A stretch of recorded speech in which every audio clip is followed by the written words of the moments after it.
Question number है 116। Question पूछा गया है which of the major component of cell wall of most fungi is. जो फंजाई हिस्सा है उसका जो सेल वॉल किसका बना होता है, ठीक है। तो ये बता दूं मैं, पेज नंबर ये 11th क्लास की बायोलॉजी से है, चैप्टर नंबर 2 से है, फंजाई वाले टॉपिक से है, और पेज नंबर 22 अपनी एनसीईआरटी खोल के देखना। इसमें आंसर होगा क्या इसका फर्स्ट, सॉरी, हाँ, तो काइटिन का बना होता है, ठीक है ना। आगे आओ। फिर नेक्स्ट क्वेश्चन है क्वेश्चन नंबर 117। इसका बता देते हैं ये किस चैप्टर से है, किस पेज से है। तो ये 12th क्लास में चैप्टर नंबर 3 से है और पेज नंबर 50 से। और आप फिगर जब देखोगे 3.9 तो उससे कुछ हेल्प मिल जाएगी आपको। क्वेश्चन पूछा गया है सेलेक्ट द इनकरेक्ट स्टेटमेंट, इनमें से किसकी बात गलत है। तो भाई FSH stimulate the Sertoli cells which help in spermiogenesis. LH trigger ovulation in ovary. LH and FSH decrease gradually during the follicular phase, and LH triggered segregation of androgen from leading cells. तो देखो इसमें बोला गया है कि LH and FSH decrease gradually during the follicular phase, जो कि बात गलत है। फॉलिकुलर फेज के टाइम पे जो आपका LH एंड FSH होता है वो से थोड़ा पीक लेवल पे होता है, यहाँ तक कि LH तो भाई बहुत ही पीक लेवल पे होता है, ठीक है ना। तो ये बात गलत है, बाकी सारी बात सही है। आगे है in meiosis crossing over is initiated at. Meiosis में क्रॉसिंग ओवर कब होती है, इसका ऑप्शन फर्स्ट है। तो in pachytene recombination nodule is form after which crossing over occur, ठीक है। पाइचिटिन में रिकॉम्बिनेशन न्यूडल्स होते हैं, उसके बाद वो आपका क्रॉसिंग ओवर होता है। ये आपका 11th क्लास का है, 11th class page number 168, chapter number 10, topic meiosis first से है, पाइचिटिन से, ठीक है।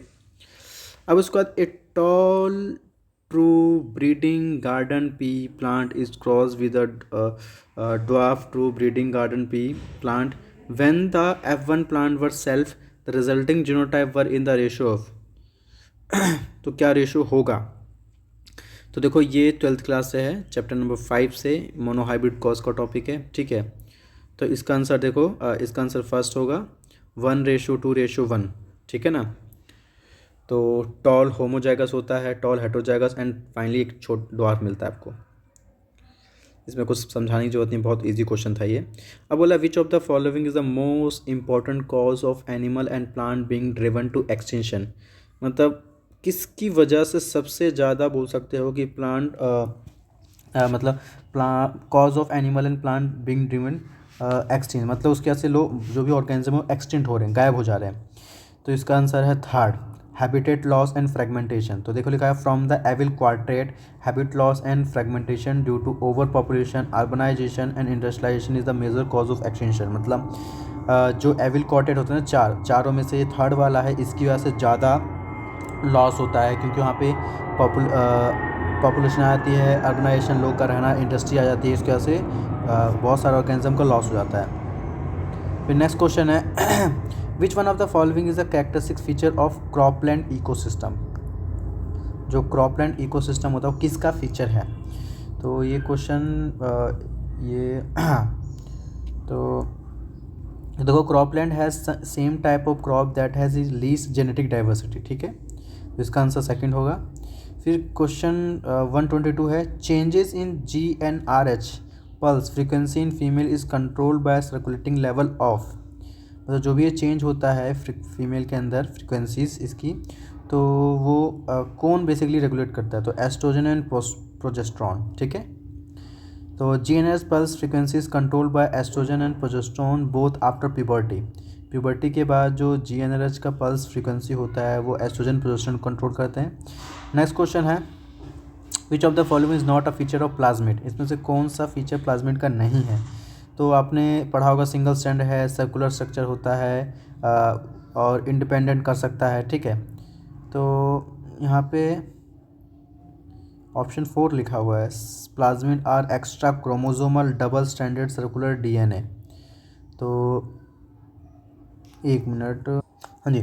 तो जब आप ये 12th क्लास की बायोलॉजी में जो चैप्टर नंबर आपका बायोटेक्नोलॉजी प्रिंसिपल एंड प्रोसेस है, उसमें पेज नंबर 194 पे लास्ट पैराग्राफ देखोगे तो उसमें लिखा हुआ प्लाज्मिड के बारे में कि प्लाज्मिड क्या होता है, ठीक है। तो एक्स्ट्रा क्रोमोसोमल है और बोल सकते हो तो डबल स्ट्रैंडेड सर्कुलर डीएनए होता है, ठीक है, जो कि फोर्थ गलत है। Which of the following feature is not present in Periplaneta americana, कौन सा फीचर नहीं होता? तो सेकंड वाला लिखा हुआ है कि भाई indeterminate and radical cleavage during embryonic development, ये नहीं होता, ठीक है। फिर नेक्स्ट क्वेश्चन है question number 125, in higher vertebrate the immune system can distinguish self cell and non self cell if this property is lost due to genetic abnormality and it attacks self cell then it lead to, अगर वो अपने ही cell को, मान लो आपको पता है कि humans के अंदर या जो भी बहुत बड़े एनिमल्स होते हैं उन सभी के अंदर ये एबिलिटी होती है कि वो अपने सेल और पराया सेल को समझता है। तो जब ये प्रॉपर्टी ये वो भूल जाए या मान लो ख़त्म हो जाए, उस केस में वो अपने ही सेल को मारता है। तो इस एबनॉर्मलिटी को हम क्या कहेंगे? एलर्जिक रिएक्शन कहेंगे, मतलब एलर्जिक रिस्पॉन्स कहेंगे, ग्राफ रिजेक्शन कहेंगे, ऑटो इम्यून डिजीज़ कहेंगे, या एक्टिव इम्यूनिटी कहेंगे। तो इसका ऑप्शन होने वाला है आपका थर्ड, ठीक है। तो ये आपका जो क्वेश्चन 125 है ये पेज नंबर 153 ट्वेल्थ क्लास का चैप्टर 8 ऑटो इम्यूनिटी टॉपिक से है, ठीक है। तो इसका आंसर थर्ड है क्योंकि वो अपने ही सेल को मारना स्टार्ट कर देता है, ऑटो इम्यून डिसऑर्डर बोलते हैं। अब देखो क्वेश्चन नंबर 126 में इसमें एक कॉलम दे रखा है dominance, codominance, pleiotropy, polygenic inheritance, ठीक है, इनहेरिटेंस सॉरी। तो आपको बेसिकली इसको मैच करना होगा, ठीक है। तो इसमें मैचिंग दे रखी है। तो अब सबसे ज़्यादा डोमिनेंस की बात करें तो डोमिनेंस का मतलब क्या होता है कि जब दो करेक्टर आपस में मिक्स हों तो उनमें से एक करेक्टर नेक्स्ट जनरेशन में अपने आप को एक्सप्रेस कर जाता है, तो हम बोलते हैं वो डोमिनेंस है। और कोडोमिनेंस का मतलब क्या, तो दोनों एक्सप्रेस कर पाते हैं, ठीक है। और अगर मैं प्लियोट्रोपी की बात करूं तो जो प्लियोट्रोपी का मतलब होता है कि one gene code for more than one phenotypic, मतलब एक ही जीन है जिसके मल्टीपल फिजिकल अपीयरेंस देखने को मिलते हैं। और पॉलीजेनिक का मतलब ये है कि एक करेक्टर के मल्टीपल जीन्स होते हैं, ठीक है। तो चलो ढूंढना स्टार्ट करते हैं। सबसे पहले डोमिनेंस का मतलब क्या है, इसमें पहला पढ़ते हैं many gene govern a single character, मतलब बहुत सारे जीन एक ही करेक्टर को गवर्न करते हैं। तो ये मैंने बताया ना, इसको बोलते हैं पॉलीजेनिक इनहेरिटेंस। तो पॉलीजेनिक इनहेरिटेंस का मतलब ये है कि एक सिंगल करेक्टर को बहुत सारे जीन मतलब उस पर बोल सकते हो कि एक्सप्रेस होते हैं, मतलब एक ही जीन बोल सकते हो कि एक ही करेक्टर के लिए बहुत सारे मल्टीपल जीन होते हैं बस। और अगर प्लियोट्रोपी की बात करूँ, प्लियोट्रोपी का मतलब क्या होता है, one gene gate code for more than one phenotype, एक ही जीन अलग अलग फिनोटाइप को एक्सप्रेस करता है। तो देखो ये हो गया, a single gene influence many character, तो ये हो गया आपका प्लियोट्रोपी। अब आता है कोडोमिनेंस एंड डोमिनेंस। तो अगर मैं इसका सेकंड और थर्ड देखूं, इन है heterozygous organism only one allele express itself, मतलब दो में से एक ही अपने आप को एक्सप्रेस कर पाता है। तो इसका डोमिनेंस लेना है तो पहले का हो जाएगा सेकंड और बी का फिर हो जाएगा थर्ड। कोडोमिनेंस का मतलब क्या है कि हेट्रोजाइगस कंडीशन में बोथ एलील एक्सप्रेस करते हैं अपने आप को। तो जो आपको ध्यान में रखने वाली बात है ना, आपको कोडोमिनेंस और डोमिनेंस तो याद हो जाता है, पर आपको ये पॉलीजेनिक इनहेरिटेंस एंड प्लियोट्रोपी याद नहीं रहेगा। तो इसे याद रखना। प्लियोट्रोपी का मतलब क्या होता है कि प्लियोट्रोपी का मतलब ये है कि एक जीन के बहुत सारे करेक्टर अपने आप को एक्सप्रेस करते हैं। और पॉलीजेनिक का मतलब क्या है कि एक ही करेक्टर के लिए मल्टीपल जीन होते हैं, ठीक है ना। तो पहले का होगा सेकंड और दूसरे का होगा थर्ड। तो ढूंढते हैं, जैसे पहले का सेकंड, दूसरे का थर्ड, ये आपको मिल रहा है। और बस आपका ऑप्शन होना चाहिए मेरे ख्याल से सेकंड, हाँ सेकंड ऑप्शन है, ठीक है। तो उसमें लिखा हुआ भी है उसके बारे में, आप देख लेना। अब आता है joint forest management concept was introduce in India. Page number ये आपका जो है ये ट्वेल्थ क्लास के चैप्टर नंबर 16 से रिलेटेड है, 285 पेज नंबर से, JFM, ठीक है। इसका आंसर होगा 1980 में इंट्रोड्यूस किया गया था JFM, जॉइंट फॉरेस्ट मैनेजमेंट, ठीक है। फिर आता है next, pick out the correct statements, इनमें से कौन सी बात करेक्ट है कौन सी गलत है, जो भी है।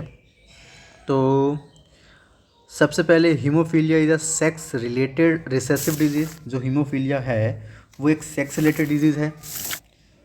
सेक्स रिलेटेड का मतलब समझते हो क्या होता है कि मतलब वो सिर्फ पर्टिकुलर सेक्स को ही बीमारी होती है, haemophilia.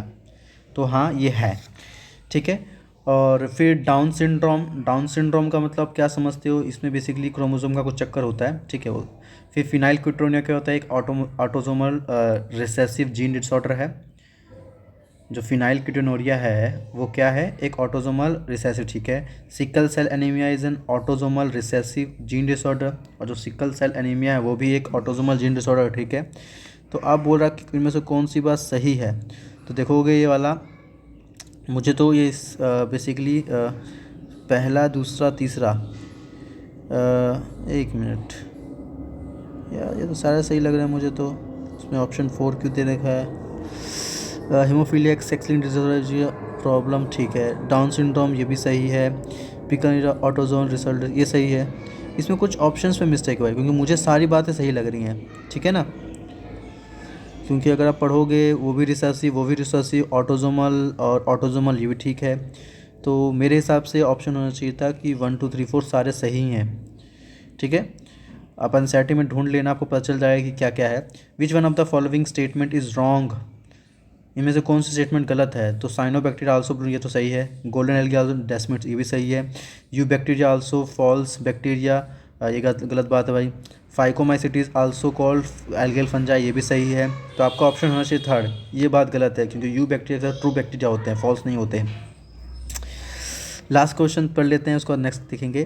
Proximal end of the filament of stamen is attach to the. जो प्रॉक्सिमल एंड होता है फिलामेंट का ऑफ स्टेमन, वो किससे अटैच होता है? तो वो है थैलेमस और पेटल। ये एनसीईआरटी में आपको बताता हूँ, 130 पेज नंबर 12th क्लास का सेकंड चैप्टर पेज नंबर 21 से बिल्कुल स्टार्टिंग में पढ़ोगे पता चल जाएगा। जो प्रॉक्सिमल एंड होता है स्टेमन का, फिलामेंट ऑफ स्टेमन, वो किससे अटैच होता है? तो बोलोगे थैलेमस और पेटल्स, ठीक है।